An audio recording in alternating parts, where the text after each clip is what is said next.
Hi, I'm Ashley Quinto Powell, and I am bringing to you a guide to virtual business networking for small business owners and entrepreneurs. We have been through the ringer in 2020, and at least where I am in the country, in August of 2020, nobody is meeting in coffee shops still. And we are still doing lots of virtual networking. And I got to tell you, I kind of love it. I don't mind flinging myself from coffee shop to coffee shop in service of meeting different people where they want to meet. And I kind of love scheduling back-to-back Zooms where I can meet with lots of really interesting people over the course of the day and never leave my office. I don't mind that at all. Having said that, networking virtually it's different than networking in person. And so over the course of the last couple of months, I've put together some networking best practices for always being on Zoom. Okay, here is my first one. First, finding who to network with is probably the most important thing. And I have always loved to go to affinity groups. So that is any organization that pulls together the types of people I want to meet with, whether they are potential referral partners or potential clients. I sort of want to go where interesting people are going to be. For me, actually, that has always meant not young professionals groups. It has been a minute since I was really considered a young professional. And I want to go where there are executives and buyers in the room. So I would actually say that even if you identify as a young professional, if you are networking for business, like if you're a small business owner or an entrepreneur, unless you're selling specifically to young professionals, I would probably stick with not YP groups. I have really had a lot of luck with the Rotary Club, the Lions Club I was in for about a year, or the Lionesses, because that's the one for women. But I really loved the people that I met in both organizations. They're service-oriented, and the people are just really good, fun people. I love the Dames, which is an organization for women with 6- and 7-figure businesses, or women who are director level and above at larger corporations. I actually am the Madison chapter president and the Chicago chapter president. So I really like that organization for many reasons. First of all, there's the possibility that my clients are in that room, but more than that, there are women that I really like. Everybody that I have met is a powerhouse with tons of energy. And that's just the sort of person that I want in my life. So I have totally doubled down on that. I've also had really good luck with organizations like Women in Tech, anything that pulls together sort of the kind of people that you want to be with. And from my experience, that tends to be affinity group style networking groups. Next, number 2 tip for you is to hit up the chat. When you are actually in like a networking Zoom, the private messages become your very best friend. The first thing that I do on any Zoom that I'm on with any number of people is to identify everybody that I already know and send them a private message. Something as simple as, hey, it's great to see you here. Great to see your beautiful face. Something that just acknowledges like, hey, I see you. What's up?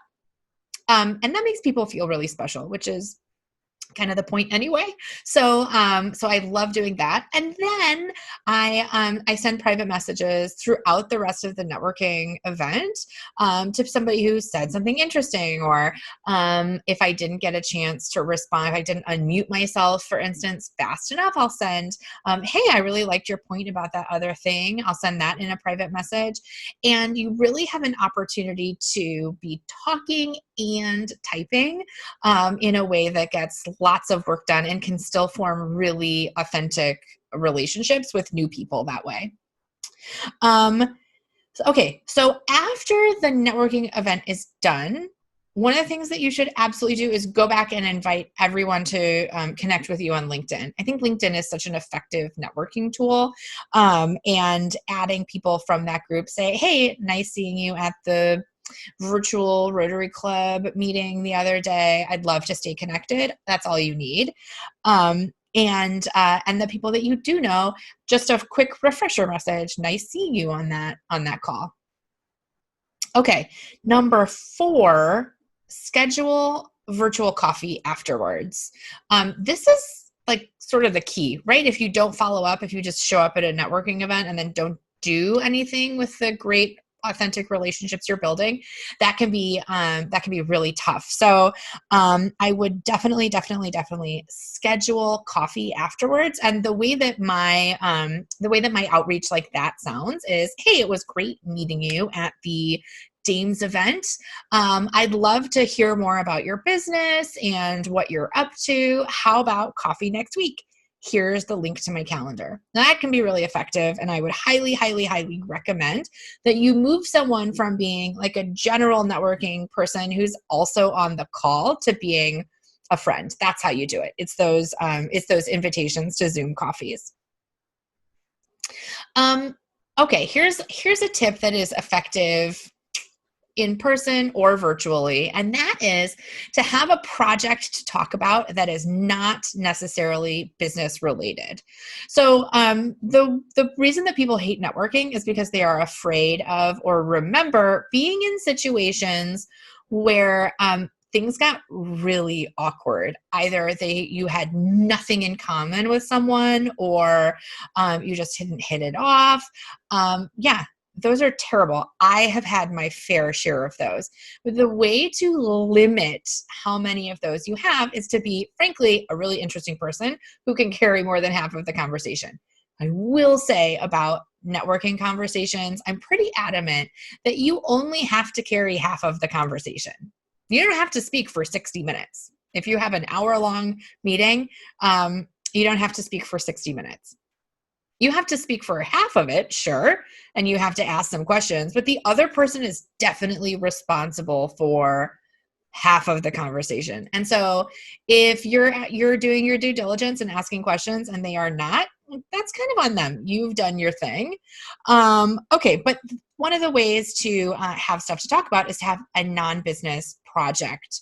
And I have really liked working with community organizations and fundraisers in particular.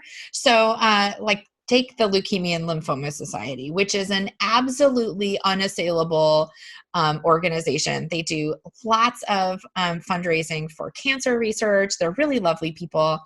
And in the times that I have worked with them, I have said to networking contacts, okay, now if there's a lull in the conversation, you can say, hey, I do some work with LLS, and we have a virtual event coming up, and I'd love to invite you to that. We're always looking for people who are interested in fighting cancer and finding the cure to cancer in our lifetime. Come on, who's going to say no to that?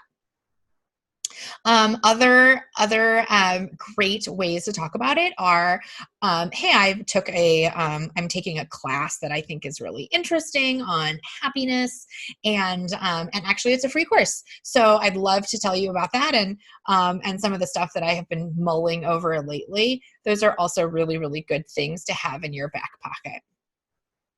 The last tip I have for you is to have a great elevator pitch. And I do think elevator pitches are a little bit a thing of the past because we're not really getting in elevators to go to offices.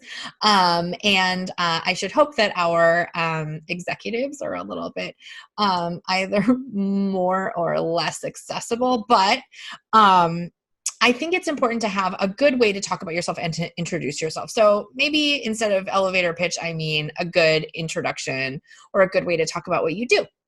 So I'm actually going to expand on that in another video, but that is my 6th and final tip for virtual networking. I would love to answer additional questions that you have, and I look forward to talking more about amazing opportunities for virtual networking. Bye.